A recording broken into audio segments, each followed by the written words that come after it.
नाज़रीन, क्या तुर्की फिर से खिलाफत की तरफ बढ़ रहा है? 2023 के बाद तुर्की फिर से मुस्लिम उम्मा की कमान संभालेगा? अर्तुगरुल जैसे ड्रामे दिखाकर क्या खिलाफत से मुतालिक दुनिया की जहन साजी की जा रही है? यूरोप क्यों 2023 से कबल तुर्की को नाको चने चबाना चाहता है? 2023 के बाद हिजाज मुकद्दस पर तुर्की की हुकूमत होगी? मुआहदा लोज़ान से मुतालिक मुस्लिम उम्मा को इतनी उम्मीदें क्यों हैं? और मुआहदा लोज़ान और तुर्की के विजन 2023 की हकीकत क्या है? आज की वीडियो में आपको ये सब बताएंगे।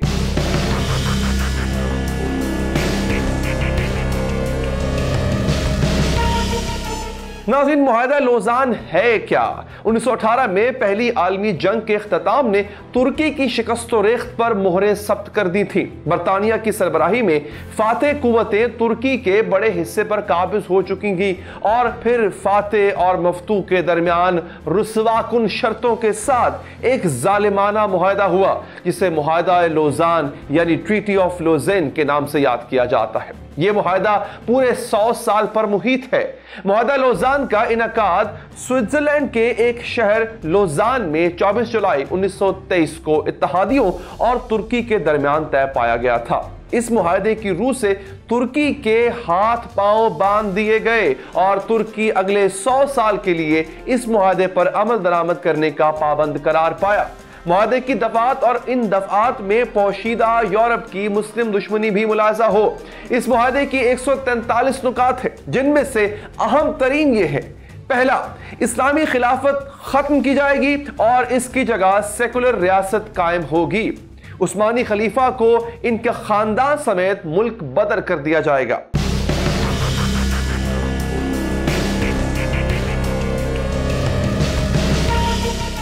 खिलाफत की तमाम ममलुकात जब्त कर ली जाएंगी, जिनमें सुल्तान की जाती अमलाक भी शामिल होंगी।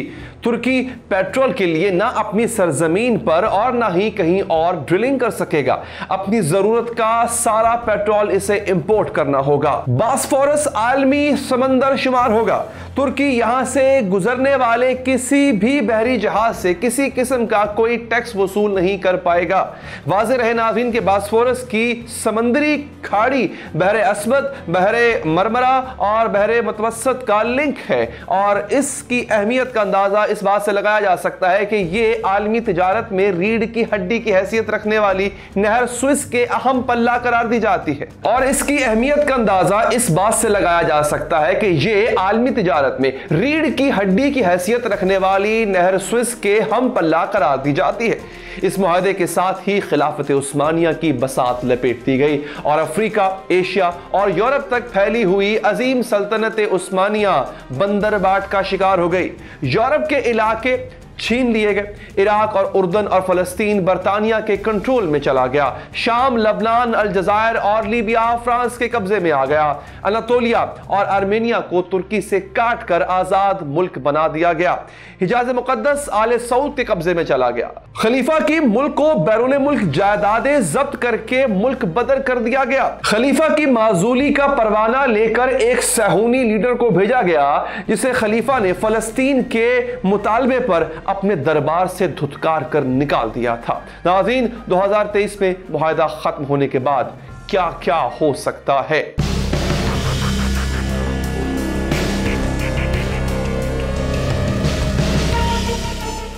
जुल्म की यह दास्तान जो मुसलमानों की यकजहती पर खुलावार थी, 2023 में अपने अंजाम को पहुंचने वाली है।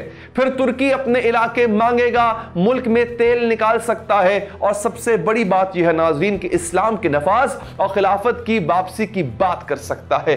क़यादत भी जीदार है। यही सबब है कि यहूदियों के सीनों में इस वक्त आग लगी हुई है। वो 2023 से पहले उम्मत मुसलमा का कला कमा करना चाहते हैं। यह मुआहदा इस कदर अहम है नाज़रीन कि इसके खत्म होते ही असूलन मुस्लिम उम्मा मुत्तहद होने का हक बहाल रखेगी और खिलाफत भी असर नौ कायम हो सकती है, क्योंकि मुआहदे की मुद्दत खत्म होने से पहले वाले हालात बहाल होना बिल्कुल कानूनी होगा। तुर्की के अवाम और हुकूमत इस सूरत हाल के लिए बिल्कुल तैयार है और मुस्लिम उम्मा की क़यादत का हक अदा करना चाहते हैं। जिस तरह किसी भी मुस्लिम मुल्क की हिमायत में तुर्की आगे बढ़ता है, वो इस बात का मज़हर है कि तुर्की अपना किरदार अदा करने के लिए किसी हिचकिचाहट مسلحت का शिकार नहीं है और ना ही तुर्क हुक्मरानों ने दुश्मनों से कोई डील की हुई है।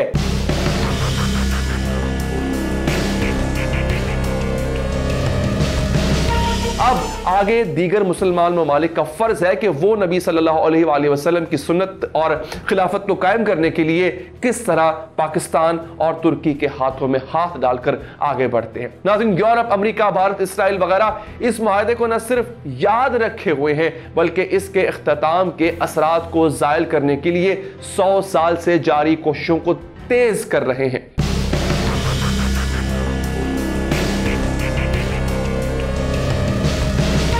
सबसे बड़ा मोहरा इस वक्त भारत है, जो एक तरफ सऊदी अरब के फरमारवाओं को काबू किए हुए है और दुनिया का सबसे बड़ा मंदिर अरब में कायम करने जा रहा है, तो दूसरी जानिब भारत ईरान ताल्लुकात भी इस कदर पुख्ता हैं कि तमाम दुनिया के ईरान से कारोबार करने पर पाबंदियों के दौरान भी पूरे भारत में ईरान से दरामदशुदा गैस इस्तेमाल होती रही है और ईरान ज़र मुबादला हासिल करता रहा है। दूसरी जानिब चाबहार की बंदरगाह भी भारतीय ताउन से तामीर हो रही है, यानी जैसे अक़वाम मुत्तहिदा की कश्मीर के मुतालिक करारदाद का भारत पर कोई असर नहीं होता, इसी तरह ईरान पर लगी पाबंदियों से भी भारत मुस्तस्ना है।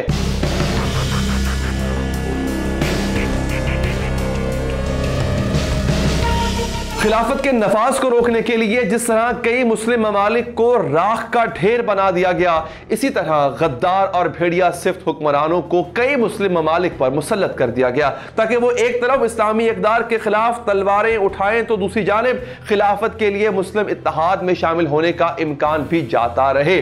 तुर्की तरक्की याफ्ता ममालिक की फहरिस्त में शामिल हो रहा है और जब तुर्की अपना तेल निकालेगा और अपने समंदरी रास्ते का टैक्स वसूल करेगा तो इसकी आमदनी में भी इंशाअल्लाह इजाफा हो जाएगा और वो मुस्लिम ममालिक की मदद के लिए भी ज्यादा मौसर तरीके से काम कर पाएगा। लेकिन क्या ये सब इतना आसान है? नाज़रीन, तुर्की क्या सोच रहा है? तुर्की का 2023 का विजन क्या है? इस विजन के मुताबिक 2023 तक तुर्की ये अहदाफ हासिल करना चाहता है। दुनिया की 10 सबसे बड़ी मईशतों में शामिल होना, फीकस सालाना आमदनी $25,000 तक लेकर जाना, मजमूई कौमी पैदावार $2.6 ट्रिलियन तक लेकर जाना, सयाहत में दुनिया के अव्वलीन 5 मुल्कों में शामिल होना। तुर्की के विजन 2023 को देखकर यूं लगता है कि तुर्की मुआहदा लोज़ान को भूल चुका है। इस हवाले से आपकी राय क्या है? कमेंट्स बॉक्स में कमेंट जरूर कीजिएगा और आखिर में अगर आप चाहें चैनल को सब्सक्राइब करके बेल का आइकन प्रेस करें। अल्लाह के बाद।